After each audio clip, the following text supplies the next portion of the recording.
Folks, evening and welcome to another episode of Mostly Arsenal. Before we get into it, if you like what you see, don't forget to like, subscribe and hit the notification bell so you never have to miss another video. Right, I'm going to get into it fairly quick because there's a couple of other shows that I want to watch tonight. Albert's on and with Souls, and Cal and Chatter are on at 9 o'clock as well. So we're going to get straight into it. There's actually going to be no Arsenal talk tonight. It's going to be covered by other people better than me, and also there's not really anything I want to say at the moment because it's all up in the air, and it's I'm just a bit whatever until I see someone wearing an Arsenal shirt. So I'm going to do a little bit quickly on England versus Ukraine. Only very brief. I just want to say the one player that I was most impressed with on Saturday night was Luke Shaw. I thought he was absolutely brilliant. First goal, he took two defenders away from Raheem Sterling to set up Harry Kane. He created two more goals, and the diving header clearance that he put in the first half, he put his head in where he knew he could have got hurt, and I thought that summed up him and the defensive performance from the boys. And although I don't think he's fit to lace Kieran Tierney's boots in an England shirt, Luke Shaw, you would do for me, mate, definitely. Which brings me on to my next subject, the whole club player versus country player debate. Look, everyone's different. I don't have a problem with cheering on players from other clubs when they're playing for England. I can separate that fact. I can compartmentalise that fact. And it doesn't matter to me who they play their club football for. When they're playing for England, they're playing for England. I'm an Englishman. I'm a proud Englishman. I'm a big England football fan. So if you're playing for, our nation, firstly, it's an honour and a privilege for you, and I'll back you 100%. It doesn't matter to me who you play for. If you're doing the business, I'll cheer you on. Even if I wanted to, refrain from celebrating a goal scored by the captain of the other lot, I don't honestly think I'd be able to. It's not how I'm made, and I know there's other people that see it differently. Real different. I haven't got a problem with you being that way. What I do have a problem with is when you've got fans of the same club just using that as an excuse to cause another fucking row. It's like some people are looking for something to have an argument about, and it's frankly ridiculous. I've seen lots of stuff on Twitter. I've seen certain people on YouTube who have been singled out for not celebrating as a gooner when Harry Kane scored. That's everyone's choice. But just don't call people out for it. Like I said, it doesn't matter who you are. You could be captain of the other lot. You could be playing for Chelsea. You could be playing for Man City, playing for Aston Villa. It don't matter. If you're in that England shirt, then you're my guy, and I'll back you 100%. That's about all I want to say on the actual game. I do want to talk a little bit about my Saturday night and the shenanigans that went on. Firstly, there's a group of us that go and watch England games in our local, and we all support different teams. And the three main ones, there's me, there's a mate Neil who he follows the other lot. Then there's Robbo, he supports Liverpool. They were actually both in London on Saturday with their wives having a day out. They still watched the game. But then a few of the others that come along and watch the game. There's Josh, who's Neil's lad. He's a little bit less of a fan of the other lot, so he's probably potentially a much better rounded human being. Then there's his best mate, Harry. He's a Liverpool fan, and I mean these kids, they're 18, and Harry's got a really, really good football brain. In all fairness to him, like I said, Liverpool fan, but he knows his stuff, and tactically he's very aware. He knows the history of the game. You can't really fault him for that. Then who else was there Saturday? There's Harry's stepdad Jeff. He was there. He's not really much of a football fan. He likes football, but he's not as into it as us lot.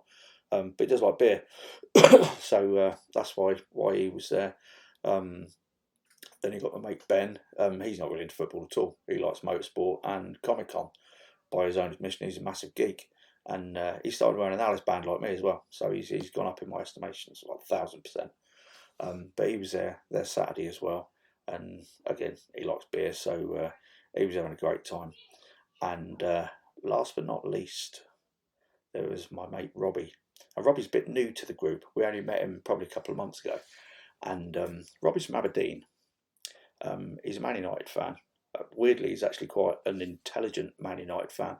He's not massively biased. He talks with reason and fluidity, and he's a very nice chap.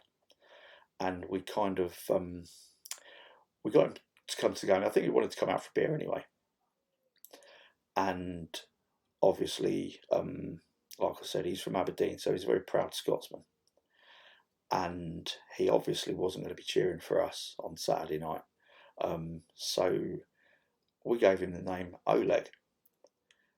And every time we scored, I started filming Oleg, and he was getting more and more pissed off as the night went along. Just to say, I don't think I'm ever going to call Oleg Robbie again. I think Oleg is probably going to be his name absolutely forever. He was getting more and more upset with me. I think I was really pushing my luck at one point. And then after the game, all the songs came on. This one lad who was in charge of the tunes, he was like, what sort of songs do you want? I was like, anything from the 90s. And he looked at me a bit weird, like he didn't know any music from the 90s, because he's probably about, I don't know, fucking 10. And I was like, like Faithless and Oasis, stuff like that. And obviously he put on the Three Lions, It's Coming Home, New Order, World in Motion, which is my personal favourite England football song ever. And then the John Barnes rap came on, and I proceeded to serenade my friend Oleg with the John Barnes rap, literally word for word. It was absolutely perfect, even by my own admission. And he started getting a little bit wound up at that. And then it got to the point where, like, we all had our England shirts, and there were actually some lads. There was a couple with West Ham shirts, a couple with Man U shirts, but mostly it was England shirts, various different eras, some new, some old. And then for some reason, Caravan of Love came on, and we all started singing that, and everyone was going nuts, and everybody was up on their feet, singing and dancing, except Oleg. And I did post a video of it on Twitter, so if you want to see it, have a look for the Mad Rambling one on Twitter, or Keith Yates, that's me, and go back a few days, and you'll see a video of loads of blokes jumping around singing Caravan Love. You've got to get the sound on for it though, because it was epic. And there's one point where I was like, I'm filming everyone, then I filmed Oleg, and he's giving one of them. And then I've panned away, and there's another bloke starts singing and pointing at the camera. And then I've panned back to Oleg again. he's just gone, just fucking set doing new. You got to watch it. It's absolutely brilliant. And other stuff went on afterwards, but I'm not going to tell you about that because I don't want to incriminate anyone. But let's just say there was. I left at about 10:30, 11 o'clock because it was getting proper leery. And I thought I better not get involved in this because I'd had a few anyway, and I'm still a bit hoarse now actually. But it was an amazing night. It was epic, and it was like we've all had this tension. We've not been able to do much for so long, and then it was almost like all that pent up frustration. It just flooded out of all of us, and it was almost akin. I don't know if you remember in the Olympics in 2012, there was that magical Saturday. We won the long jump. I think Mo won one of the races. We had like 3 or 4 golds in that night, and it was perfect. It was a bit like that. Just everything fell into place perfectly, and it was just an amazingly epic drunken night, and I loved every fucking minute of it. Anyway, I'm going to go now because, like I say, I want to catch Albert and Souls, and I want to catch Canon Chatter as well. I suggest you do the same. If you don't catch them live, catch them on the recordings because they're both amazing platforms. Anyway, be good, and I'll catch you next time.